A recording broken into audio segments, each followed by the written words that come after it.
Jadi gini Pak Kiai, banyak yang Ya, bertanya di video sebelumnya. ya, Kan saya judulnya mempunyai 17 anak ya Pak Kiai ya. iya, betul. Berarti itu betul kan kenyataannya mempunyai 17 anak Pak Kiai? Betul itu. Mempunyai 17 17 anak, anak. cuman yang meninggal itu berapa orang? 3 orang yang meninggal, laki semua. Mm-mm. Terus yang masih hidup, masih ada 14 orang. 14 orang, 14 orang ya Pak Kiai ya. Ya, Nah, Pak Kiai berarti itu mempunyai 17 anak itu dari berapa istri? dari 3 istri. 3 Tiga istri. istri ya, Tiga dari 3 istri. istri. Dari 3 istri, betul. Nah, itu 3 istri itu berarti istilahnya poligami atau gimana Pak Kiai? Karena kebanyakan yang menyangkanya kayak gitu. Oh, enggak. Satu kali pernikahan, Mm-mm. terus udah punya anak 2, saya cerai, Berpisah Pak Kiai. udah berpisah, terus nikah lagi, udah punya anak 5, terus pisah lagi. Hmm. Udah pisah lagi, nikah lagi. Oh, berarti yang sama si Teteh mah yang sekarang itu yang terakhir itu mempunyai anak sekitaran 10. 10, iya, ya betul. 10. Sama yang meninggal 10. 10 ya sama yang meninggal ya Iya, Pak Kiai. iya. Berarti itu meninggalnya di usia berapa Pak Kiai? Oh, kalau yang satu itu usianya kalau nggak salah 23 hari. Jadi masih Semenjak bayi. lahiran. Masih bayi-bayi ya Pak Ya, Kiai. masih bayi. Terus yang kedua lagi itu usia kalau nggak salah mah berapa hari ya yang kuda itu atau namanya juga lupa lagi deh. Oh, iya. Berapa hari? Kalau nggak salah mah lahiran jam 12 siang hari Jumat, kalau nggak salah meninggal ya sekitar 3 harian kalau 3 nggak salah. hari. 3 harian kalau nggak salah. Berarti yang meninggal dunia itu anak Pak Kiai itu masih pada bayi-bayi semua masih Pak Kiai. pada bayi semua Nah, gitu. ini Yang pakai ketiga-tiganya itu. Ini Pak Kiai jadi banyak banget yang bertanya tinggal di hutan ya Pak Kiai ya. Ya. Emang kenyataannya seperti ini ya Pak Kiai ya. Iya, iya, Harus iya. melewati pohon bambu dulu. Emang itu betul. Perkebunan dulu, yang mau dianggap kebun mau dianggap hutan terserah mungkin para penonton ya Pak Kiai ya. Iya. Nah, iya. tidak ada tetangga ya Pak Kiai. Tidak ada, Nah, sama sekali. banyak banget yang bertanya seperti ini. Itu ngapain punya anak banyak. Emang nggak takut kasih makannya gitu. Banyak pertanyaan seperti itu. Gimana tuh Pak Iya. Kiai bisa dijelaskan?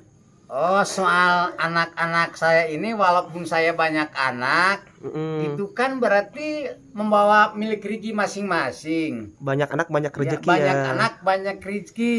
Iya. Nah, itu sebetulnya. Jadi teman-teman jangan selempang kata Pak Kiai Elang, emang betul diajarkan di agama Islam itu banyak anak itu banyak rezeki. Jadi setiap anak yang lahir Betul. itu merupakan rezeki yang sangat luar biasa, Iya, melebihi betul itu. dari nggak ada tandingnya itu. dan nggak ada tandingannya ya Pak Kiai ya, betul ya. Anak itu ya. Nggak ada tandingannya. Jadi Iya, betul. anak itu membawa rezekinya masing-masing. Masing-masing. Karena banyak banget kejadian nih yang saya alami tetangga saya atau gimana ketika Iya. mempunyai anak berpikirnya usaha saya hanya sekedar ngojek mempunyai hasil cuma 10.000 rupiah per hari. Ketika punya anak alhamdulillah penghasilannya bertambah.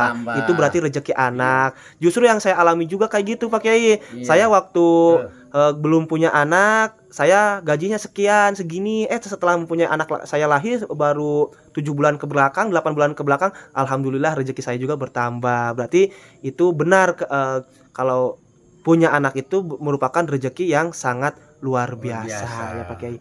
Dan untuk masalah ini Pak Kiai, mohon maaf nih banyak banget yang bilang, oke, kalau ngasih makan gampang, ngasih ini bisa katanya. Iya. Tapi kalau segi pendidikannya gimana Pak Kiai, sekolahnya itu apakah tidak dilanjut sekolah atau gimana Pak Kiai? Oh, itu masalah sekolah itu dari pertama SD kelas 1 sampai kelas 6.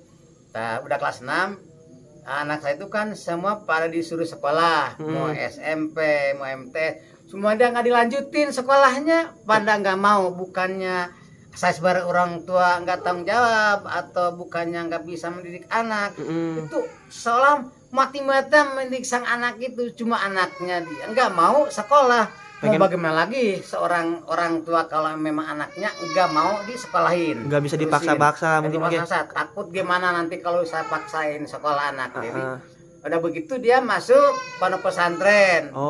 Mas pondok juga itu dia masih juga nggak mau juga pondok, katanya pengen usaha aja katanya. Oh gitu. Yes.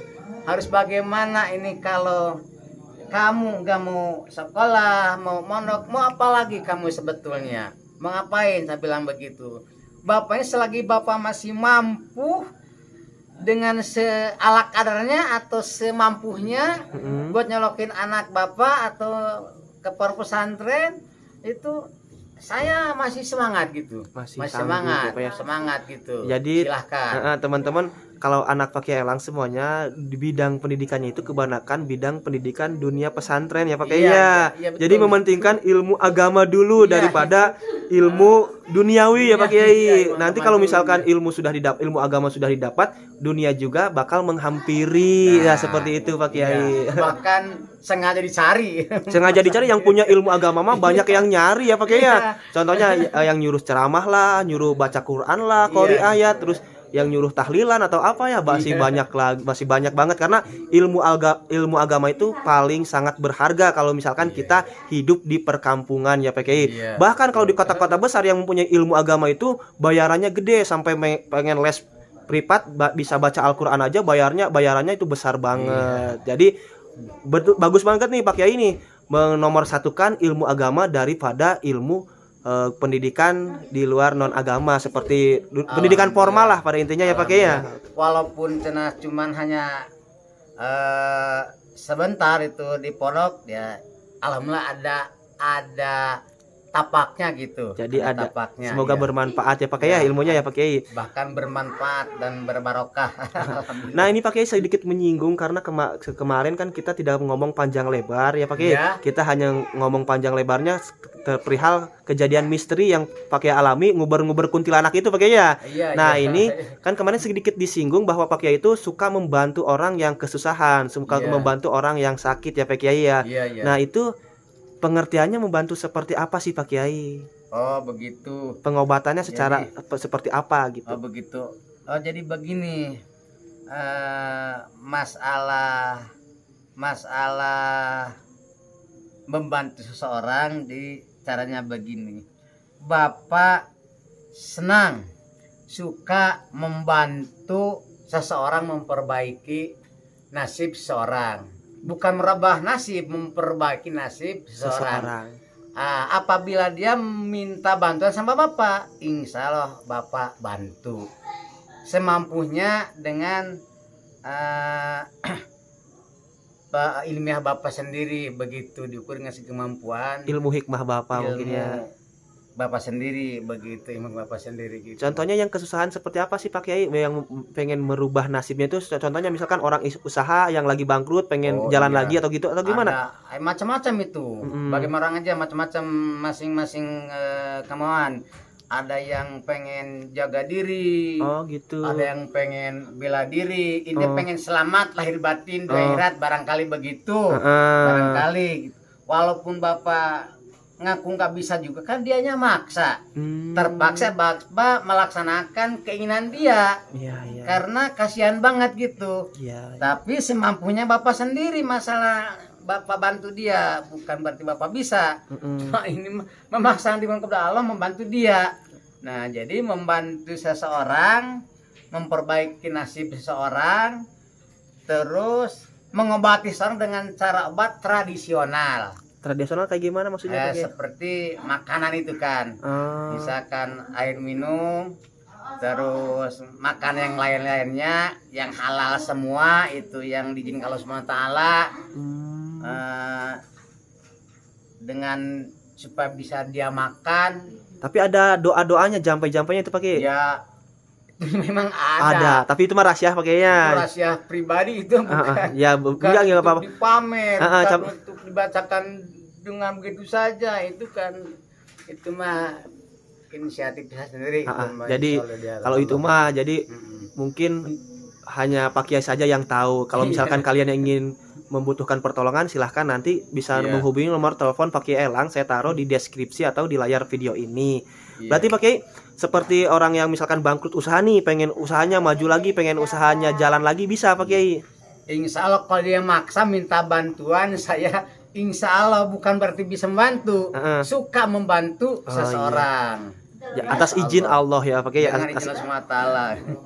Nah, kalau misalkan orang yang sakit, misalkan ada nih, kalau di perkampungan kayak gini Pak Kiai, mungkin ya di istilah bahasa kasarnya orang yang kena santet lah, orang yang kena teluh lah, orang yang gimana lah, atau gimana Pak Kiai? Ya itu banyak itu macam-macam gitu. Ada yang perutnya itu kembung, Busung ya Pak Kiai ya ya. busung. Udah kesana kemari berobat ke dokter ke medicine tidak berhasil. Akhirnya melampiaskan kepada bapak di sini. Ada juga yang sakit kepala, ada juga yang muntah-muntah darah dari baham dan hidung, dari duburnya. Terus ada juga yang apa itu yang patah tulang, ataupun ada juga yang sakit perut gitu. Ya pokoknya segala macam dia alami sakitnya, minta sama bapak, insya Allah bapak senang membantu. Bukan berarti bisa, hanya Allah yang bisa, bukan saya. Kalau gitu. tamu sendiri ke sini udah banyak Pak yang datang tamu. Banyak itu, setiap hari, setiap malam non-stop dia keluar masuk. Ya, ada aja. Ya ada kebetulan aja, gitu. tadi pas saya kesini juga pas keluar pulang tamu, terus datang lagi tamu. Ada yang tamu yang lewat teleponnya Pak ya. Jadi saya nunggunya agak lumayan lama nih, ada waktu luangnya. Ini juga udah mau bentar lagi mau maghrib. Ada banyak banget tamu yang berkunjung ke rumahnya Pak Kiai Elang ini teman-teman. Nah itu dari berbagai tamu itu kebanyakan dari daerah mana aja Pak Kiai? Oh itu dari yang dekat ada, pribumi ada, yang dekat ada, yang jauh ada gitu. Dari Jawa Barat atau dari Jawa Timur, Jawa Tengah, kadang dari Bugis, Minang itu ada aja gitu.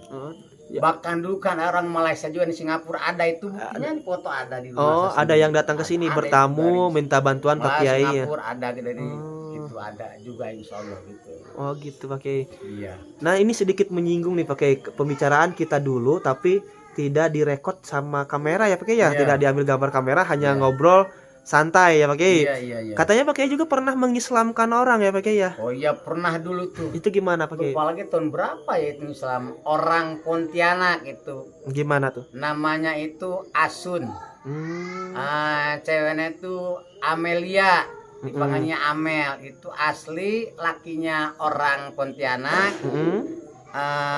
Agamanya itu Katolik kalau nggak salah. Keturunan Bapak Gilik, keturunan makan daging manusia dulunya katanya.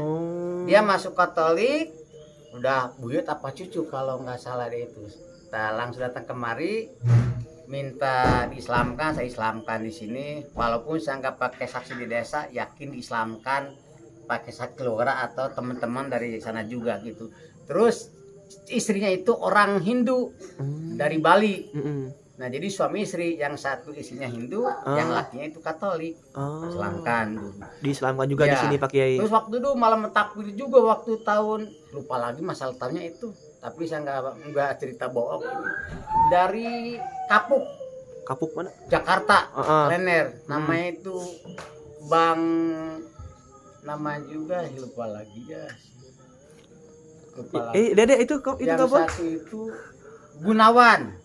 Namanya itu Gunawan kalau nggak salah itu. Oh gitu. Ceritanya orang tuanya juga itu termasuk orang kaya di Keler di bidang pengusaha barangkali itu. Masuk Islam juga. Di malam takbir saknya orang Jamilaga sama orang Ciberi, dan dia yang bawa gitu, anak buah yang bawa di Islamkan alhamdulillah. Terus yang paling pertama juga itu orang Sumedang. Namanya itu Akpong. Anaknya itu Julianes. Dia sekarang mah udah jadi pembalap olimpiade barangkali kalau nggak salah. Dia itu kan pembalap gitu. Oh iya. Pembalap motor, cross motor gitu, terus balap kuda itu. Namanya itu Julian, Islamkan di sini. Aukong orang tuanya di sini juga sama ibunya. Terus dia itu kan punya bengkel Cahaya Diri kalau nggak salah itu di Sumedang. Diislamkan juga di sini. Islam juga di sini. Berarti total udah berapa orang pakai yang diislamkan sama pakai? Kalau nggak salah udah 5 orang. 5 orang. Itu bisa ketemu sama pakai gimana tuh? Oh, dia berarti menelusuri alamat saya sendiri. Oh, dapat hidayahnya itu? Iya, dapat hidayah dari Allah. Ya mungkin dari orang lain barangkali yang udah kenal sama saya. Mungkin ada berita-berita atau pulang dari temannya barangkali begitu. Nah itu pas ketemu Pak Kiai gimana bilangnya? Saya non muslim, saya pengen di Islam atau gimana? Atau Oh, ya, basa-basi dulu? emang begitu. Oh. Dia kan begitu dia nyampe di halaman rumah saya, Iya. dia bilang begini, permisi katanya gitu kan. Dia kan nggak bisa mengucap dulu salam. Assalamualaikum nggak Ya, bisa ya. saya bilang, oh iya, siapa, dari mana, mau kemana, saya kan gitu. Kalau begitu, nanti dulu, kamu muslim apa bukan? Oh saya ini Katolik Pak katanya. Saya ini Hindu katanya. Kan begitu dia bilang. Saya ini Kristen katanya. Saya ini Buddha Konghucu, Buddha Kelanteng katanya gitu. Nggak ada Buddha Rawayan mah. Nggak ada. Nah begitu. Oh kalau begitu berarti kita harus bilang syahadat dulu, baru kita masuk.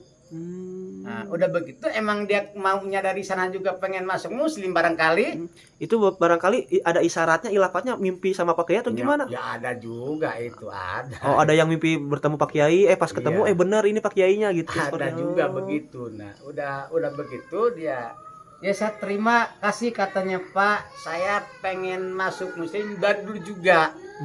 Begitu mendengar tentang kehidupan Pak Lili, Pak Elang katanya, saya udah tertarik banget katanya. Bahkan udah sekian lamanya dipikirin terus, dipikirin. Nah, lama sampai saat ini katanya dia itu nyampe di rumah saya. Makanya sekarang kamu harus bilang satu dulu. Saya ajari syahadat dengan maknanya juga begitu. Nah, udah begitu baru dia ke rumah. Baru di rumah saya mandiin dengan atur Islam. Syarat juga begitu. Mandi wajib ya Pak Kiai ya. Ya habisin dulu mandi wajib. Udah begitu alhamdulillah sampai sekarang barangkali dia muslim. Oh iya. Pak Kiai ini untuk sedikit menyinggung nih tadi perkataan tadi karena belum sempat menggali juga tentang masalah tamu. Tamu kebanyakan yang datang ini yang mengeluhkan sakit atau pengen usahanya lancar Pak Kiai. Iya ya. Yang satu untuk jaga diri. Jaga diri seperti apa? Keselamatan diri, bela diri. Oh, ilmu bela dirinya. Ya, ilmu bela diri. Terus ada juga yang masalah problem usaha.